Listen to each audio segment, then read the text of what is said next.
Alright everyone, an extra video today. We have to talk about this Cornell thing because several people have mentioned this to me. They've sent links both to the study and to The Verge and a couple of other sources that are talking about this. The basic idea is this, and I saw this coming.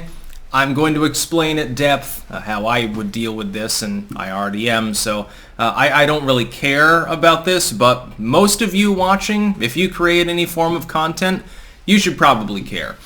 Cornell did a study showing that when YouTube started demonetizing people, you know, where they were pushed to do this to combat extremism, to fight the alt-right, which no longer exists, although they talk about it several times in this article as though it still did, to fight disinfo and stuff. The idea is that demonetizing people is roughly ineffective for the most part, on the basis that larger content creators that are deemed problematic, by the Legacymedia and Legacy Intelligentsia at Cornell, of course.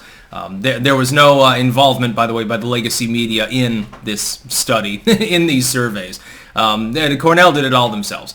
The idea is that because of demonetization, they switched to alternate revenue streams. So cryptocurrency is a big one, merch sales, Teespring, etc., etc., using Patreon, or I would say, Subscribestar. Patreon has had many problems. They just banned Sydney Watson for hate speech the other day. Meanwhile, Vaush is still on there despite telling J.K. Rowling to sit down and shut up, woman. There is a double standard on most of these sites, you have noticed. The idea is that people have not effectively been demonetized because YouTube still allows them to make content because they're not breaching the TOS. They're still speaking there. And then they simply have link in the description. You can buy my t-shirt. Links in the description to where you can go and donate Litecoin or Ethereum or something. And this is a big problem. And it's interesting. This comes from The Verge. Link in the description, archived, of course. I wonder why The Verge and similar legacy and missing link media groups would want to silence these individuals and deprive them of more income. Now, to the bigger question, will YouTube at some point implement a policy that deprives people of further income?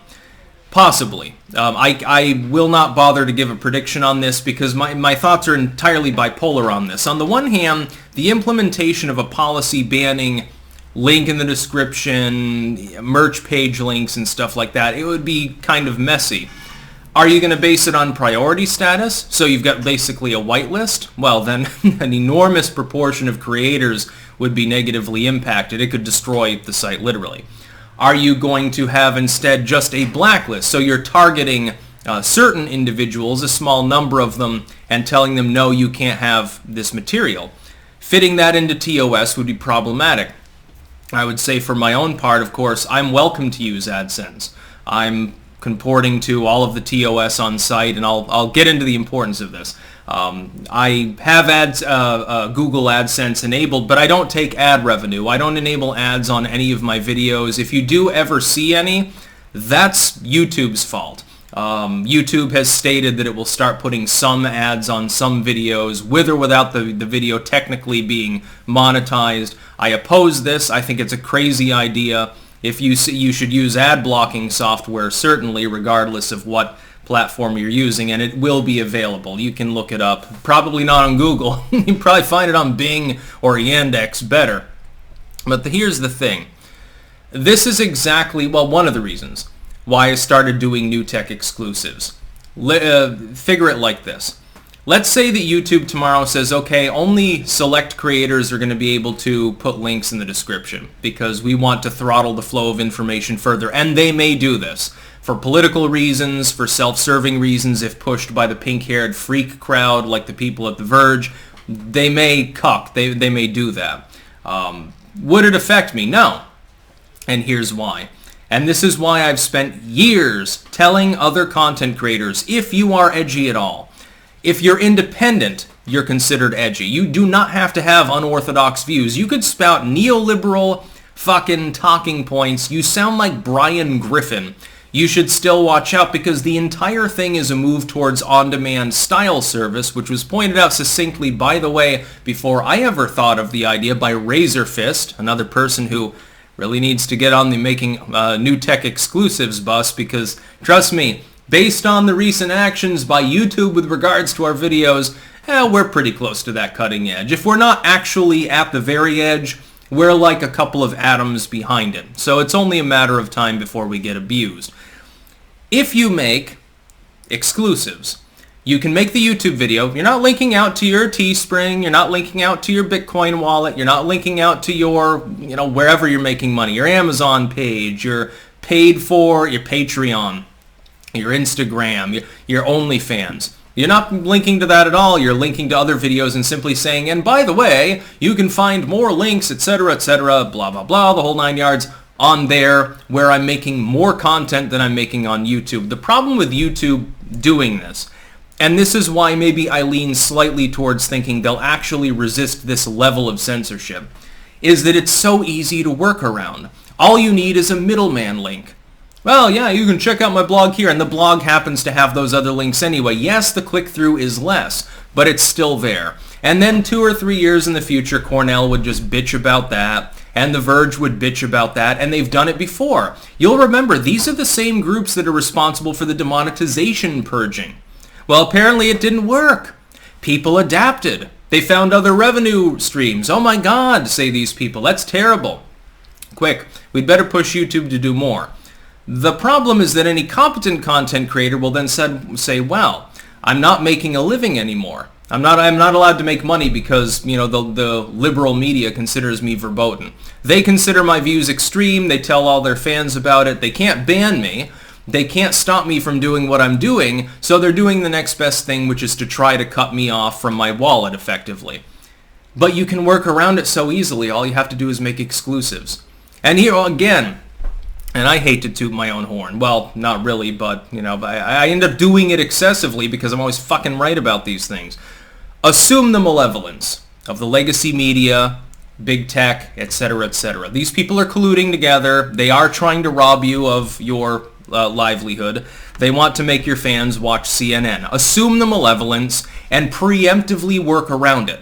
The idea of taking AdSense, I spurned years and years ago, and only part of it was because I didn't want to watch ads on other people's videos and didn't want to be a hypocrite. That was part of it. The other part was understanding that that revenue source would be undercut. Now, I wouldn't even probably be affected by this. Whatever categorical system YouTube uses does algorithmically demote me, but it doesn't prevent me from making revenue off of YouTube. I take super chats no problem, make thousands of dollars every month doing so. That's related to AdSense. I'm not running afoul of anyone's rules. I go out of my way specifically not to. Part of the way to do that is to make new tech exclusives. There are opinions you are not allowed to have on mainline tech at this point. So outsource it there. Put exclusive content there and constantly remind people that you're there, and you'll be successful in transitioning away from the old tech game.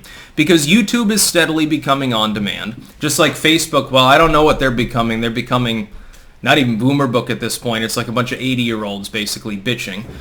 Twitter is a dumpster fire. It's fun. It's great to troll leftoids on there. It's fun to antagonize people, but it has no real further purpose. Everything's throttled to hell algorithmically, number one. They've got a downvote function now, number two, that is totally experimental but still has been rolled out. Nobody cares. Now, Instagram, well, I've never used Instagram and never will. I'm not that much into selfies, and I think the world will thank me for that fact. But in all seriousness, check this out. See if this is not a dog whistle to try to encourage the big tech sites to shut off other revenue streams for people. I can't tell you whether it will happen, but I can give you preemptive countermeasures. I've been using them for years. Just do what I do. If you are a major content creator, or let's say that you just absorb content, you don't even make any videos. Tell your favorite content creator on whatever platform you can contact them on, and harp on them as long as you need to do so. Start making exclusive content on non-legacy tech platforms. Doesn't matter which one. Maybe it's BitChute, maybe it's Minds, maybe it's Odyssey, maybe it's Rumble, maybe it's all of them like I use. Maybe you do Gab TV, maybe you use Dailymotion. You're not even doing new tech, you're doing older than YouTube tech. Put them on there and refer people to them. and build up your audience, because the other logical next step from this would be to ban the next wave of people. It's already done several times before. Do you think that there won't be any more waves of bans and purges, especially with a midterm election coming up in the US? You think that before 2024 there won't be more ban waves of people?